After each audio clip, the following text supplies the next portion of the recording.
Okay, Phil Lee returning with another episode of Civil War Chat. To subscribe, click on the subscribe button down here in the lower right, and also to be notified when new episodes come out, click on the notification bell in the far upper right. Today's talk is federal honors for Lee and Jackson. And today is December 16th, 2021. In the early 1900s, President Theodore Roosevelt suggested that the Post Office Department issue a series of stamps honoring heroes of the Army and Navy. Now, nothing happened until stamp collector Franklin Roosevelt became president in 1933. And some of America's classic stamps were issued during his 4 terms, including a 1937 issue featuring Lee and Jackson, with Lee's Stafford Hall birthplace in the background. Since it was issued 72 years ago, after the Civil War had ended, there were still a few veterans living who could remember the war. There is an error on the stamp, and it is that Lee has only 2 stars on his collar, but the post office never corrected the error. Nonetheless, it is clear that Americans of that era were they valued the memories of both Lee and Jackson. So let me share with you the stamp itself. Here it is. I'm sharing it now. There we go. I'm going to enlarge this so you can see more of it. So there, of course, is Lee on the left, and you can see his collar has only 2 stars, and Jackson on the right. And in the background behind them is Stafford Hall, which was Lee's birthplace. Now I'm going to move on to the next stamp. That one was issued in 1937. 12 years later, in 1949, the post office issued a bicentennial commemorative stamp for Washington and Lee University. And the school was founded as Augustum Academy in 1749, so it's 200 years till 1949.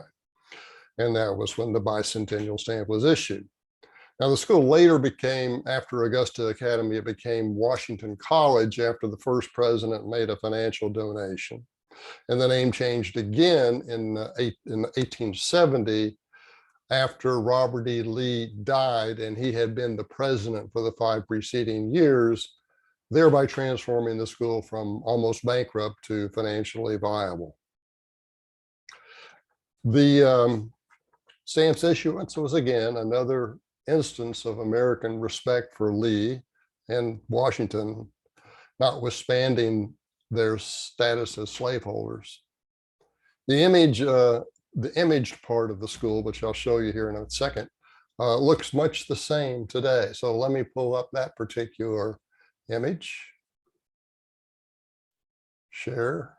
There it is. I'm going to enlarge it so you can see it. Now, this happens to be what is called a plate block of the stamps.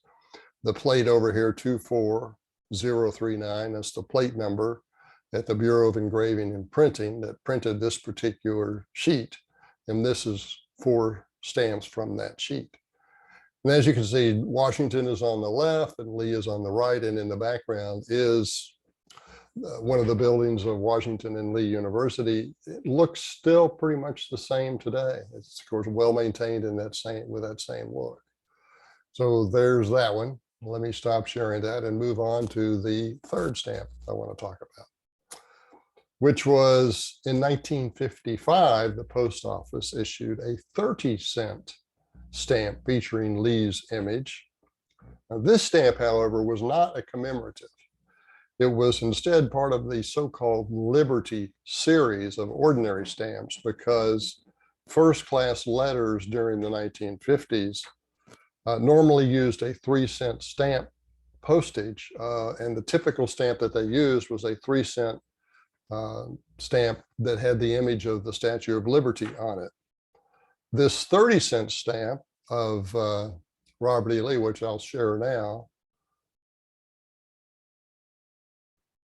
this was part of that series, and it was typically used for heavier packages Certainly, since a first-class stamp, first-class envelope could be sent for 3 cents, you didn't need 30 cents for it. So typically, either heavier envelopes or heavier packages might use this 30-cent postage, or it could be used for other reasons, like say special delivery or international mail. Any type of postage that would require 30 cents or more, you could use this stamp. And this again is a plate block of 4. With the plate number over here on the left, 25948. That is the plate number for the plate at the Bureau of Engraving and Printing that printed this stamp. This stamp, the image here of Lee, as you probably, many of you are familiar, is the facial features are from Lee's photograph taken by Mathew Brady in Richmond shortly after Lee surrendered at Appomattox. But the stamp has him in civilian clothes, so it was combined. Lee's facial features were combined with an image of another photo of Lee that was in a private collection of him in civilian clothes, and that's the result there. And again, this was issued at a time, I think, when Americans were proud to have Robert E. Lee and Stonewall Jackson on their stamps. Americans generally were proud of the memories of the two men. Now, after that, there have been more stamps issued with both Jackson and Lee's image on them. But by comparison to these, the images are kind of cartoonish, multicolored type of things, which I get the feeling were primarily issued to get collectors to buy them and not use them, so that the Postal Service that issued them would collect money by issuing these collector's items that nobody would ever use as postage, and as sort of a way to pad their budget. So that's what my talk is about today. And as some of you know, the name of Lee at Washington Lee appears to be in jeopardy. The faculty, 80% of the faculty voted to have it removed, but for now it's still there.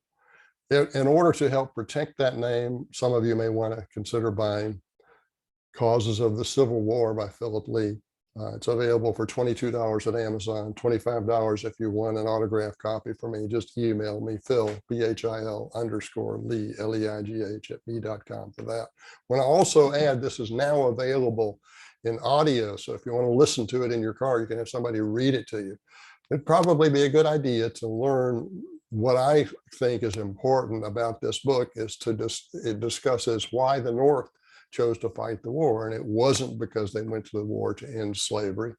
In fact, the reasons that they had are really not very flattering. And there's one reason why academics of today's orientation really don't like to talk about why the North went to war. They like to create other reasons for that. But anyway, that's our show for today. And I want to thank you for watching. I'll see you next time.